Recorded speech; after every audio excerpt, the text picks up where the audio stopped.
RRB, l'invité du matin. Bonjour Elisabeth Moir. Bonjour Lionel. Votre invité ce matin, Thierry Santa, le président du Rassemblement, est deuxième sur la liste de l'Avenir en Confiance dans la province sud. Thierry Santa, bonjour. Bonjour. Merci d'avoir accepté notre invitation alors que la campagne audiovisuelle se termine ce soir. Mercredi, c'était votre meeting de clôture à l'Arène du Sud à Païta. Ça s'est bien passé, vous êtes plutôt content ? Ça a été un très beau meeting. On a eu beaucoup de monde qui se sont déplacés. On craignait que le fait d'organiser ce meeting à l'extérieur de Nouméa ait des conséquences défavorables sur le nombre de participants. Et on a été très agréablement surpris puisque l'arène a été remplie. C'est la première fois qu'un parti politique fait un meeting dans l'arène du Sud, donc c'était un vrai pari et je considère qu'on a gagné ce pari. On a senti un vrai enthousiasme de la part des participants et ça nous a motivés dans la campagne qui est la nôtre. Ça a été un bon moment. Alors globalement, qu'est-ce que vous avez pensé de cette campagne provinciale qui se termine ? Elle a été assez calme, c'est le sentiment que vous avez eu vous aussi ? C'est le sentiment que j'ai, effectivement. On a, nous, développé notre projet, nos propositions tout au long de ces 3 mois de campagne. On a participé à beaucoup de réunions de proximité, de quartier chez des particuliers. On a organisé donc plusieurs meetings un peu partout sur la province sud.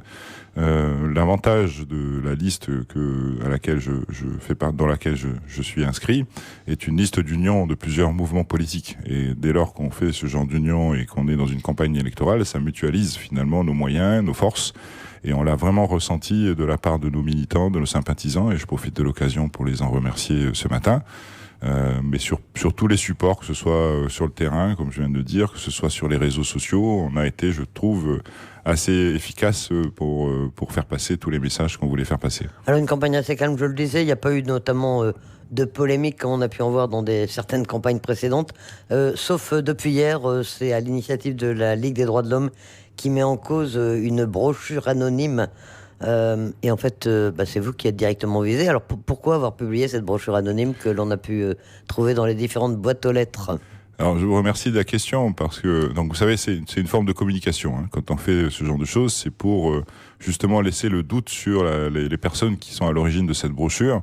Parce qu'en définitive, le doute a été vite levé, finalement. Le doute qui a été vite levé, puisqu'on a fait un communiqué hier pour confirmer que c'était bien nous qui étions à l'initiative de cette brochure. Mais c'est surtout une manière de dire que n'importe qui pouvait faire ce bilan de la mandature de Calédonie Ensemble.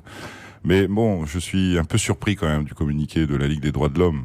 À plusieurs reprises, je pense qu'ils auraient pu intervenir et ils n'ont jamais fait.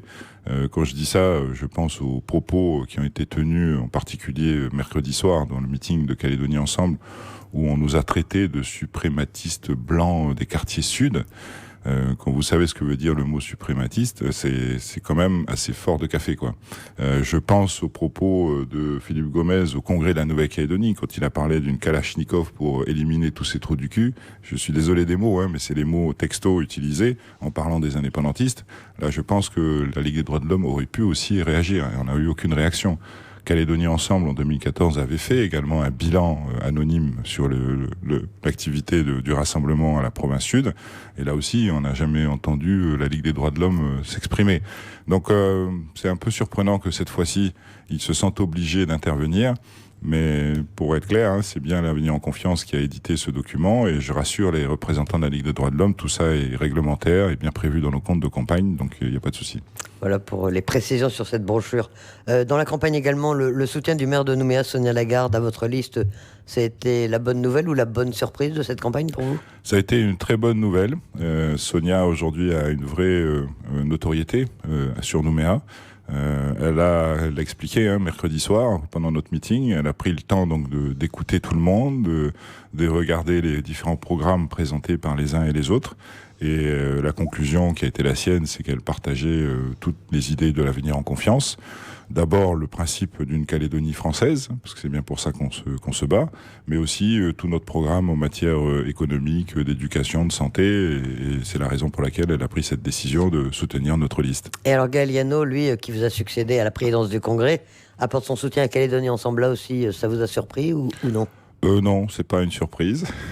Je pense que c'est la conséquence du soutien de Calédonie Ensemble à son élection au Congrès de la Nouvelle-Calédonie.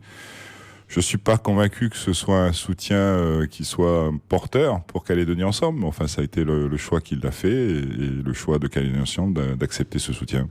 Alors l'un des débats qui a agité cette campagne, c'est bien sûr les enjeux de l'avenir institutionnel, avec trois positions là qui sont très claires. Le FLNKS qui veut l'organisation des deuxième et troisième référendums, Calédonie Ensemble qui veut les éviter, et puis vous, l'Avenir en Confiance, qui voulez organiser le deuxième référendum le plus tôt possible.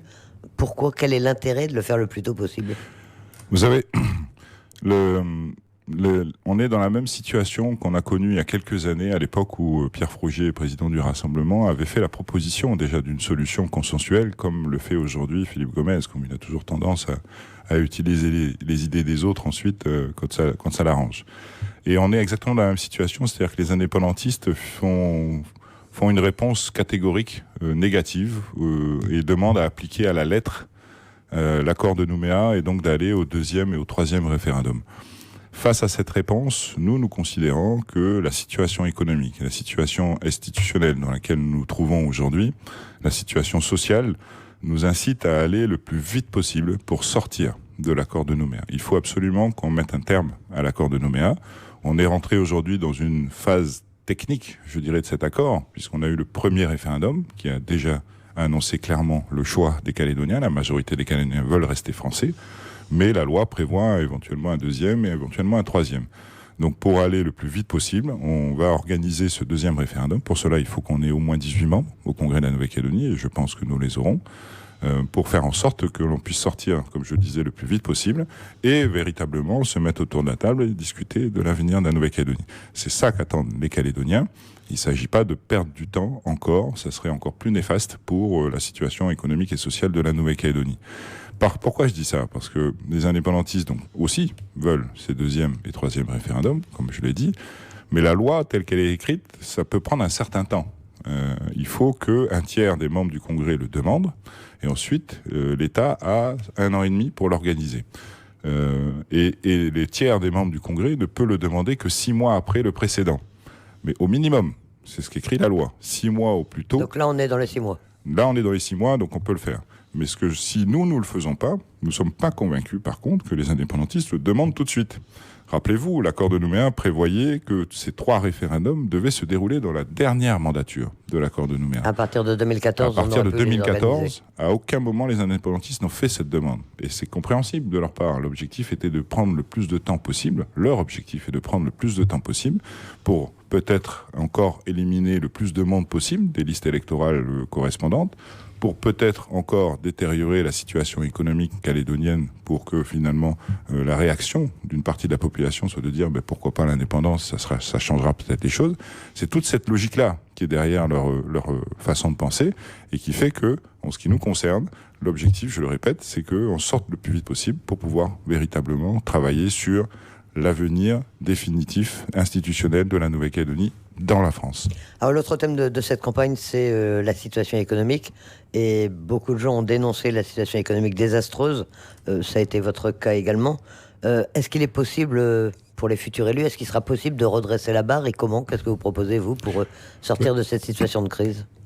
Pardon, c'est un des principaux points de notre projet présenté aux Calédoniens, de redresser effectivement cette situation économique. Je rappelle juste qu'on est dans une situation où des entreprises licencient des Calédoniens, où des entreprises ferment leurs portes parce que des décisions économiques et fiscales, surtout, ont été prises par la majorité en place, c'est-à-dire Calédonie Ensemble et les indépendantistes, qui étouffent les entreprises calédoniennes et qui font qu'elles ne sont plus capables de faire face à leurs charges et de dégager les ressources nécessaires à leur fonctionnement et donc à leur développement. Nous, on veut inverser cette tendance. Et pour inverser cette tendance, il faut redonner confiance aux entreprises.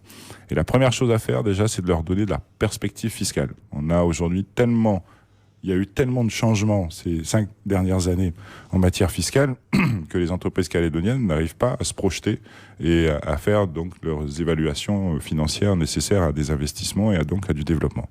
Nous, on veut leur donner cette perspective fiscale, ça veut dire une loi fiscale, comme ça a été fait en Polynésie. On s'inspire beaucoup de ce qui s'est passé en Polynésie ces derniers temps pour pouvoir leur donner cette perspective. Par ailleurs, on sait qu'on a beaucoup de projets privés qui sont aujourd'hui dans les cartons et en attente soit pour des raisons administratives, soit tout simplement parce que les investisseurs, encore une fois, ne savent pas ce qui va se passer dans le futur. On estime ces projets à plus de 30 milliards en Nouvelle-Calédonie.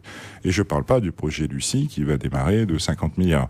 On a besoin de cette activité pour que les entreprises calédoniennes retrouvent du travail. Là, je parle bien sûr beaucoup du BTP, qui fait partie des secteurs les plus touchés par la crise actuelle, BTP et le commerce.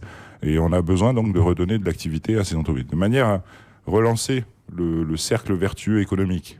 Quand les entreprises se développent, elles créent de l'emploi, elles embauchent du personnel, au-delà donc de salaires et de familles qui peuvent vivre dignement dans leur foyer. C'est aussi des recettes fiscales pour les collectivités, c'est aussi des recettes pour la CAFAD, des cotisations sociales pour la CAFAD, donc c'est tout le système qui se met en place. Et le dernier point, le choc de confiance. C'est un vrai choc de confiance qu'on veut redonner aux entreprises calédoniennes et aux Calédoniens en général. Et pour cela, l'idée, c'est aussi de redonner du pouvoir d'achat aux Calédoniens. Parce que pour pouvoir se développer, une entreprise, je le dis, elle a besoin de perspectives, mais elle a aussi besoin de vendre ses produits. Et pour vendre ses produits, il faut qu'ils soient consommés par les Calédoniens. Et pour que les Calédoniens puissent consommer, il faut qu'ils puissent avoir une augmentation de pouvoir d'achat. Et là, on a une proposition très claire qui s'appelle un contrat social qu'on veut passer avec des entreprises, entre le gouvernement et les entreprises qui le souhaitent, pour baisser leurs charges sociales en contrepartie d'une création d'emplois ou d'une augmentation des salaires de leurs salariés.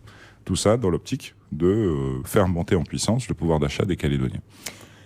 Pour revenir à la campagne proprement dite, aux élections proprement dites, 11 listes en compétition dans la province sud, est-ce que c'est un handicap et comment est-ce que vous voyez l'après 12 mai? Est-ce que vous craignez une majorité indépendantiste au Congrès?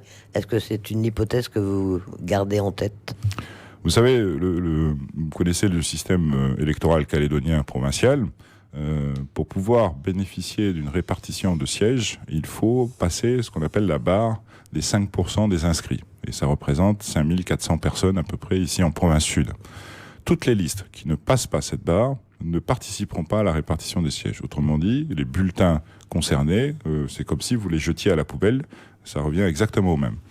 Mais ça a quand même un impact particulier ici en Nouvelle-Calédonie, parce que toutes ces voix loyalistes qui se porteraient éventuellement sur ces listes qui ne passent pas cette barre des 5400 voix, indirectement, elles bénéficient aux indépendantistes. Dans la répartition ensuite des sièges, plus on perdra de voix loyalistes, plus ça pourra bénéficier aux listes indépendantistes. En gros, pour être synthétique, il n'y a que 3 listes qui vont passer avec certitude cette barre. C'est la liste du FLNKS, donc les indépendantistes voteront pour le FLNKS, c'est la liste de Calédonie Ensemble, donc ceux qui veulent que les choses continuent dans la dictature économique qui est la nôtre, dans l'incertitude institutionnelle qui est la nôtre aujourd'hui, votent pour Calédonie Ensemble, mais ceux qui veulent que les choses changent, il n'y a pas une 50 listes, c'est l'avenir en confiance, il n'y en a pas d'autres. Et donc toutes ces petites listes, petites, excusez-moi du terme, c'est pas péjoratif, mais toutes ces listes qui risquent de ne pas passer la barre ont cet impact extrêmement grave sur la composition future du Congrès de la Nouvelle-Calédonie. Puisque vous le savez, aujourd'hui, on a dans les 54 membres du Congrès, 29 membres non indépendantistes et 25 membres indépendantistes. Et il suffit qu'il y ait 2 ou 3 sièges au pire qui changent de camp pour que la majorité s'inverse. Et si les indépendantistes en province sud font plus de sièges que précédemment, c'est-à-dire 7 sièges aujourd'hui, potentiellement, ça peut avoir, je répète, un impact sur la majorité du Congrès. Et qui dit la majorité du Congrès, dit la majorité au gouvernement, dit un président du gouvernement indépendantiste, et donc une politique indépendantiste menée en Nouvelle-Calédonie. Et ça, il n'en est pas question. Donc il faut que les Calédoniens aient bien conscience de ça dimanche prochain quand ils vont se déplacer. Mais ce que je voudrais dire quand même, il y a quand même un intérêt d'avoir des listes comme ça qui se présentent, c'est le débat démocratique. Ça permet aussi aux listes que nous sommes de s'inspirer aussi d'idées qui peuvent apparaître pendant ce débat. Il y en a objectivement, il y a déjà, eu des idées intéressantes. Je pense en matière environnementale, je pense en matière économique. Il y a eu des propositions, je trouve, qui sont plutôt pertinentes. Je pense aussi à l'expression de la communauté wallisienne et futunienne, qui est forte dans cette campagne électorale, qu'il faut entendre d'une certaine façon. Et donc tout ça, ça permet peut-être aussi à des listes plus importantes comme les nôtres d'être attentifs à ce qui se dit et de s'en inspirer un petit peu pour la suite. Thierry Santa, deuxième sur la liste de l'avenir en confiance. D'ici dimanche, vous allez faire quoi? C'est la campagne audiovisuelle se termine ce soir, mais sur le terrain, elle se poursuit encore demain. On a encore des derniers contacts avec nos sympathisants, militants, et puis déjà on va prendre un peu de temps pour eux, parce que aujourd'hui le constat c'est quand même 3 mois de campagne sur le terrain où ils ont fait quelques kilomètres les uns et les autres, donc on va les remercier de tout ce travail, c'est la moindre des choses. Mais encore quelques contacts avec la population pour continuer à exposer nos idées et essayer de faire évoluer les derniers indécis qui seront face à nous. Merci d'avoir accepté notre invitation ce matin. Merci à vous.